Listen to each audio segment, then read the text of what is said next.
आपका स्वागत करता हूं आशीष स्टडी ब्लॉग में।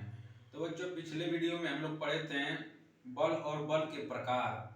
और इस वीडियो में हम लोग पढ़ेंगे जड़त्व के प्रकार कितने होते हैं। तो जड़त्व के दो प्रकार होते हैं, एक विराम का जड़त्व, एक गति का जड़त्व।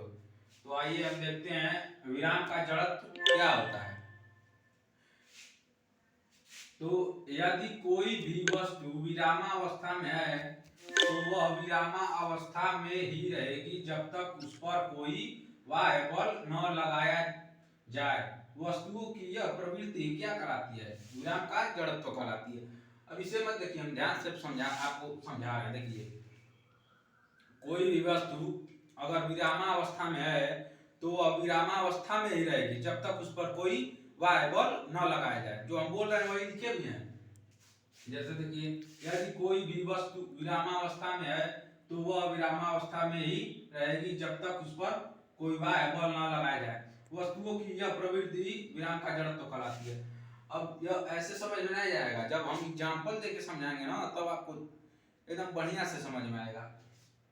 अब देखिए, जैसे पेड़ पर लटके हुए फल, जैसे मान लीजिए कोई वृक्ष है, उस पर कोई फल लटका हुआ है। जैसे मान लीजिए कोई वृक्ष है, उस पर फल लटका हुआ है।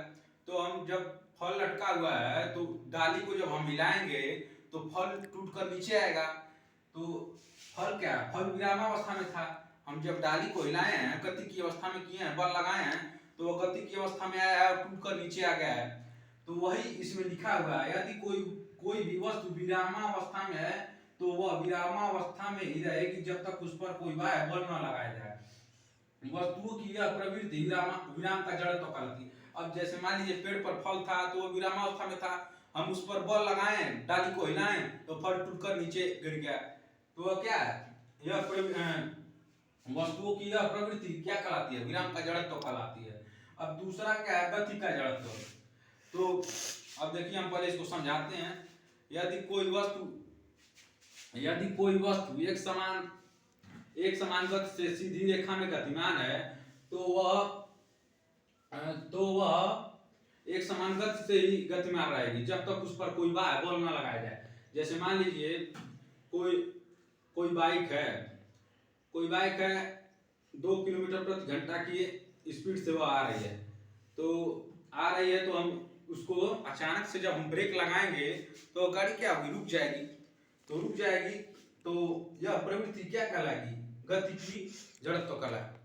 देखिए, जैसे हम लिख के अब परिभाषा से समझते हैं। देखिए, यदि कोई वस्तु एक समान गति से सीधी रेखा में गतिमान है तो वह तब तक गतिमान रहेगी जब तक उस पर कोई बाह्य बल न लगाया जाए। वस्तुओं की यह प्रवृत्ति क्या कहलाएगी? गति का जड़त्व कहलाएगी। जैसे मान लीजिए कोई भी वस्तु चलते आ रही है, जब तक हम उस पर बल नहीं लगाएंगे तब तक वह वस्तु गतिमान नहीं रहेगी ना। तो वही क्या है? गति का जड़त्व है। जैसे मान लीजिए अचानक से ब्रेक लगाने पर गाड़ी का रुक जाना। जैसे मान लीजिए कोई गाड़ी आ रहा है, उस पर हम बल लगाएं, ब्रेक लगाएं तो गाड़ी क्या है? रुक गया। तो वही क्या है? गति का जड़त्व है। उस पर बार लगाए हम, गाड़ी रुक गई। तो यही क्या है? गति का जड़त्व है। तो इसका सही से स्क्रीनशॉट ले लीजिए और हमारे चैनल को लाइक कीजिए, सब्सक्राइब कीजिए और बेल आइकन को दबाना मत भूलिए।